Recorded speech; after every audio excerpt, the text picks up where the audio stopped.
Bitten Apple TV in conjunction with It Came From the Radio. Now, you know we are here at New Jersey HorrorCon.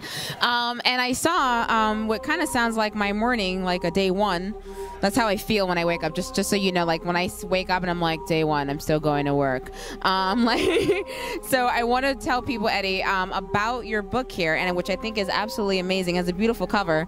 And please do tell our viewers about this. So day one is my production. I did the writing and the artwork for it. So the main character loses everything on day one. His family, everything.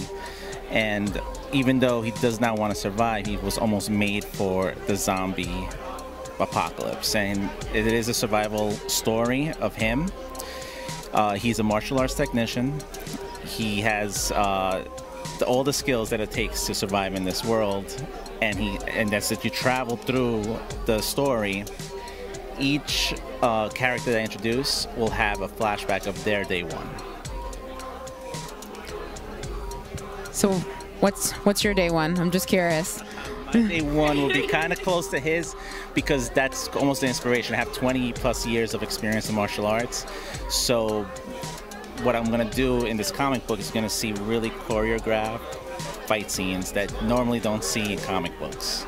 So real zombie kills that will be a little bit more practical to real life.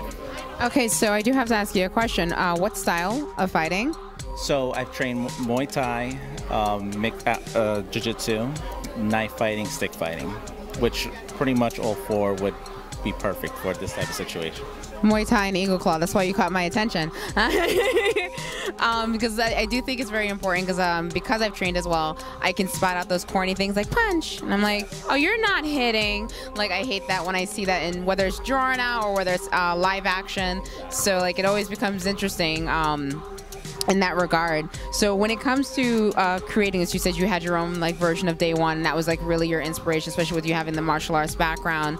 As you're introducing these new characters, like where do you plan on, like, I guess, leading them down this day 52 and day 365, and they're like, oh man, I don't know about this. Like, well, it's funny that you said 52, because actually the second issue picks up on day 56.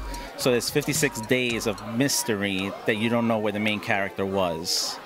So it picks up from there. You kind of see that he's coming back to where it started to kind of figure out what's happening.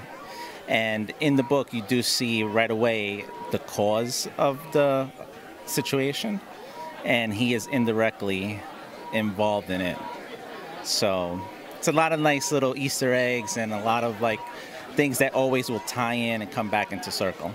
Well, that's true in life, because you do like one simple thing, you don't think about it until you find out later, like, oh, that was my fault, my bad. So the other thing I want to ask you is, when it comes to zombies, like, what is your personal favorite like zombie flick? I had to ask. I really like Dawn of the Dead. It's one of my favorite. That movie was intense, because when I was first watching it, I was like, okay, cool. And then when I saw the little girl jump up and she was like, ah! And I was like, holy crap. And I was like, kids are terrifying. I was like, I'm never going to have kids. Now this movie's ruined it for me. Like, exactly. And I got to also say 28 Days Later was one of my favorites as well. 28 Days Later was intense, too. I like that one, too. I was rooting for the girl, and they broke in. I was just like, man, I don't know if I trust military men. I don't want kids. Like, horror movies is messing me up. Like, so for those who are like, man, we want to like get into this concept, they want to see what happens or what their day one would be like, where can they find you? So it's we're on Instagram and Facebook as Day One the Comic, and also day1thecomic.com. Get it right there. Make sure you guys check this out with real martial art choreography, which is very important for those who are any martial artists. I'm going to show this at my dojo. They're going to be so excited. Thank you so much. Thank you very much. I really appreciate it. Bye. Take a bite out of the apple before it takes a bite out of